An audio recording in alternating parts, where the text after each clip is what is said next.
Pertama, definisi Nahdlatul Ulama. Nahdlatul Ulama memiliki arti kebangkitan para ulama. Istilah kebangkitan itu sendiri pada dasarnya mengandung arti yang lebih aktif jika dibandingkan dengan kata perkumpulan atau perhimpunan. Seperti yang kita ketahui, para ulama merupakan panutan umat di mana umat akan mengikutinya. Oleh karena itu, dengan kepemimpinan para ulama, diharapkan arah kebangkitan dan kejayaan umat Islam serta kaum muslimin akan lebih terlihat jelas dan nyata. Nahdlatul Ulama adalah sebuah organisasi agama Islam yang terbentuk pada tahun 1926 yang lahir dari pesantren. Pendirinya ialah Kiai Haji Hasyim Asy'ari. Organisasi ini menganut paham Ahlus Sunnah wal Jamaah.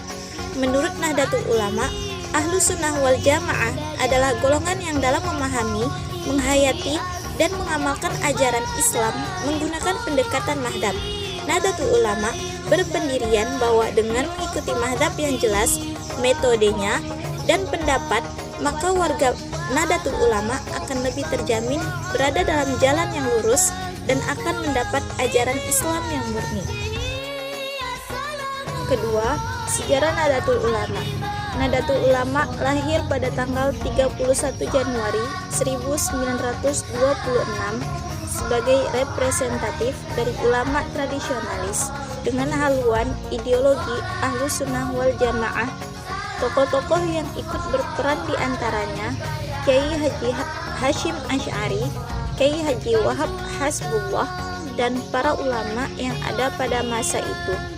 Pada saat kegiatan reformasi mulai berkembang luas, ulama belum begitu terorganisasi, namun mereka sudah saling memiliki hubungan yang sangat kuat. Dirinya Nahdlatul Ulama tidak bisa dilepaskan dengan upaya mempertahankan ajaran Ahlus Sunnah wal Jamaah. Ajaran ini bersumber dari Al-Quran, Sunnah, Ijma' atau keputusan para ulama, dan Qiyas atau kasus-kasus yang ada dalam cerita Al-Quran dan Al-Hadis.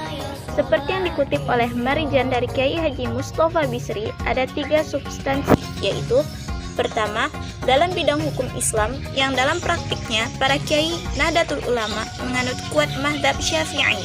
Kedua, dalam soal tauhid atau ketuhanan menganut ajaran Imam Abu Hasan Al-Asy'ari dan Imam Abu Mansur Al-Maturidi. Ketiga, dalam bidang tasawuf menganut dasar ajaran Imam Abu Qasim Al-Junaidi. Menurut Muhammad Abu Zahra, perbedaan pendapat di kalangan kaum muslim pada hakikatnya menampak dalam 2 bentuk, yaitu praktis dan teoritis. Perbedaan secara praktis terwujud dalam kelompok seperti Ali bin Abi Thalib, Khawarij, dan kelompok Muawiyah.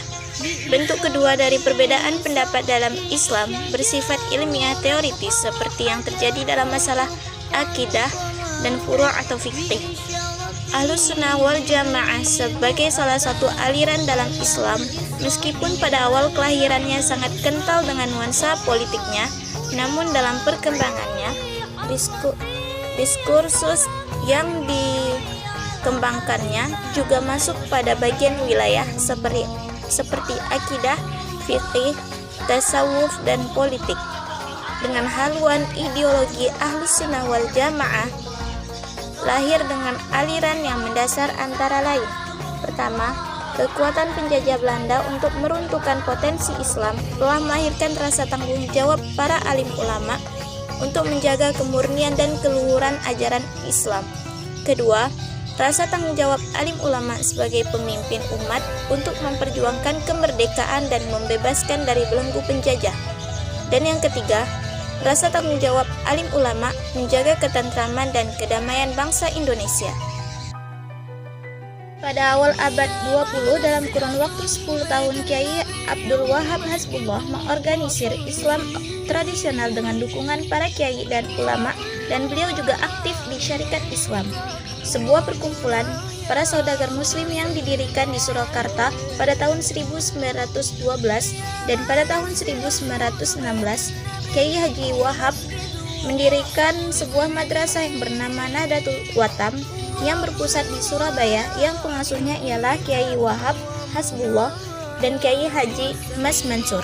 Pertambahan yang luar biasa dalam keanggotaan Syarikat Islam menjelang akhir tahun 1920-an terutama disebabkan oleh peranan kiai yang memobilisasikan massa pada tingkat masyarakat luas, dan ini tidak berarti bahwa pada tubuh syarikat Islam belum ada perbedaan-perbedaan ideologi antara mereka yang cenderung untuk tetap mempertahankan Islam tradisional. Sesudah didirikannya Gerakan Muhammadiyah pada tahun 1912 dan sepeninggalnya Kiai Haji Ahmad Dahlan, seringkali terjadi perdebatan antara kiai-kiai, pemimpin pesantren dan para ulama yang mendukung Gerakan Muhammadiyah yang mengenai dalam bentuk aspek dalam praktek Islam.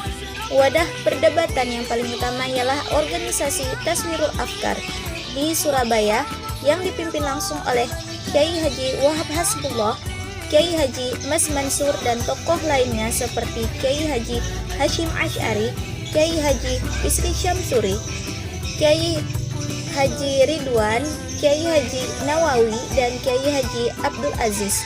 Dalam pertemuan itu diambil keputusan sebagai berikut. Pertama, mengirim delegasi ke Kongres Dunia Islam di Mekah untuk memperjuangkan kepada Ibnu Saud agar hukum menurut 4 mazhab Hanafi, Maliki, Syafi'i, dan Hanbali mendapat perlindungan dan kebebasan dalam wilayah kekuasaannya. Kedua, membentuk suatu jamiah bernama Nahdlatul Ulama, yaitu kebangkitan para ulama yang bertujuan menegakkan berlakunya syariat Islam yang berhaluan salah satu dari 4 mazhab. Namun, pada umumnya, kedua kelompok ini mendukung aktivitas syarikat Islam karena organisasi ini tidak menyentuh soal yang berhubungan dengan pembauran dalam konsep keagamaan. Dikarenakan syarikat Islam lebih tertarik kepada aktivitas politik dan tujuan umumnya mempersatukan kelompok Islam di Indonesia, lebih menekankan agar perbedaan pendapat yang menyangkut detail praktek keagamaan bisa dihindari.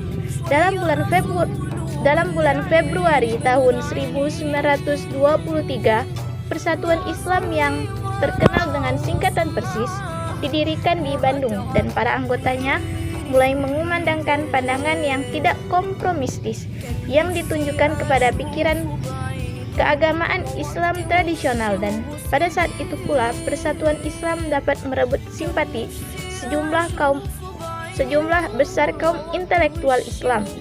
Buah pikiran Persis atau Persatuan Islam memberikan dampak kuat dalam formulasi ideologi keagamaan dari syarikat Islam pada masa sesudah tahun 1923.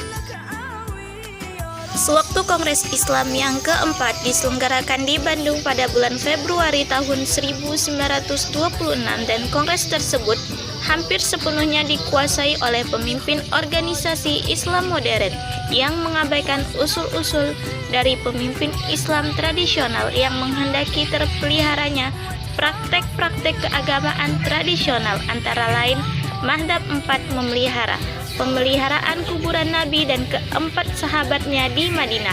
Akibatnya, para kiai dan para alim ulama yang dipimpin langsung oleh Kiai Haji Hashim Asy'ari melancarkan kritik-kritik yang keras kepada kaum Islam modern, dan sejak permulaan tahun 1926 membentuk Jamiah Nahdlatul Ulama sebagai wadah perjuangan para pemimpin Islam tradisional. Pengaruh Nahdlatul Ulama yang besar di kalangan kiai dan ulama di Jawa Timur dan Jawa Tengah dan kaum awam, sebagaimana dirumuskan dalam anggaran dasar Nahdlatul Ulama pada tahun 1927. Organisasi tersebut bertujuan memperkuat kesetiaan kaum muslimin pada salah satu dari mazhab 4 dan melakukan kegiatan yang menguntungkan para anggotanya sesuai dengan ajaran Islam. Adapun kegiatan pokok antara lain: pertama, memperkuat persatuan antara sesama ulama yang masih setia kepada ajaran mazhab. Yang kedua, memberikan bimbingan tentang jenis kitab yang diajarkan pada lembaga pendidikan Islam. Yang ketiga, penyebaran ajaran Islam yang sesuai dengan tuntunan mazhab 4. Yang keempat, memperluas jumlah madrasah dan memperbaiki organisasi. Yang kelima, membantu pembangunan masjid, langgar, dan pondok pesantren. Dan yang keenam, membantu anak yatim piatu dan fakir miskin. Nahdlatul Ulama dalam merespon problem kebangsaan menjadikan dirinya sebagai organisasi sosial keagamaan. Gak seluruh perjalanan sejarah Nahdlatul Ulama pada bangsa Indonesia dalam fase yang telah dikemukakan sejak akhir abad ke-19 sampai sekarang, merupakan proses tese dan antitese dalam fase pergerakan kemerdekaan. Oleh karena itu terhadap jejak sejarah panjang Nahdlatul Ulama kita membutuhkan tahap pemahaman sebagai berikut. Yang pertama, Nahdlatul Ulama pra-kemerdekaan. Nahdlatul Ulama pra-kemerdekaan tampil sebagai organisasi yang disegani oleh penjajah, sehingga kekuatan ulama yang tergabung dalam Nahdlatul Ulama mampu menjembatani kepentingan Islam dan juga kepentingan bangsa Indonesia yang menjadi pilar pengantar terhadap lahirnya Negara Kesatuan Republik Indonesia. Yang kedua, Nahdlatul Ulama masa kemerdekaan. Yang pertama, di masa Orde Lama, Nahdlatul Ulama memutuskan dirinya menjadi partai politik hanya karena menghadapi komunis. Sebab kuatnya komunis sebagai partai politik membutuhkan pola yang sama. Nahdlatul Ulama dengan suara yang keras akhirnya mampu mempertahankan dasar negara Pancasila. Yang kedua, masa Orde Baru. Dengan kebijakan pemerintah yang kuat, posisi Nahdlatul Ulama dengan kelompok Islam lainnya kembali sebagai organisasi sosial keagamaan dan sepakat mendirikan Partai Persatuan Pembangunan. Secara sosial tetap menjadi perhatian Nahdlatul Ulama dan secara politik partai tersebut menjadi roda politik Nahdlatul Ulama. Yang ketiga, masa reformasi. Di masa reformasi, pola politik mengalami perubahan. Nahdlatul Ulama bersepakat kembali ke khitah, yakni Nahdlatul Ulama murni sebagai organisasi sosial keagamaan dan mengambil jarak yang sama terhadap partai politik yang ada. Sehingga Nahdlatul Ulama bukan milik siapa-siapa tetapi merupakan milik potensi bangsa Indonesia. Peran Nahdlatul Ulama dalam berbangsa dan bernegara melaksanakan usaha sebagai berikut. Yang pertama, jika ditilik dari historis politiknya, pengalaman Nahdlatul Ulama dalam gerakan politik tidak hanya terkait dengan logika kepentingan politik kelompoknya, tetapi juga masuk pada wilayah perdebatan tentang hubungan Islam dan negara. Perdebatan itu pada akhirnya juga akan mengarah pada diskursus tentang format gerakan politik Islam yang ideal dan strategis dalam konteks kebangsaan Indonesia. Gerakan inilah yang kemudian disebut sebagai gerakan Islam politik, karena mencoba membawa Islam masuk dalam pertarungan politik. Dalam konteks ini, Nahdlatul Ulama masuk menjadi arus gerakan politik yang berlandaskan ajaran dan nilai Islam. Yang kedua, di bidang agama, mengupayakan terlaksananya ajaran Islam yang menganut paham Ahlus Sunnah wal Jamaah dan menganut salah satu mazhab, yakni mazhab Asy-Syafi'i dalam masyarakat dengan melaksanakan dakwah Islamiyah dan amar ma'ruf nahi mungkar. Yang ketiga, di bidang pendidikan, pengajaran dan kebudayaan, mengupayakan terwujudnya penyelenggaraan pendidikan dan pengajaran serta pengembangan kebudayaan yang sesuai dengan ajaran Islam untuk membina umat agar menjadi muslim yang takwa dan berbudi luhur, berpengetahuan luas dan terampil serta berguna bagi agama, bangsa dan negara.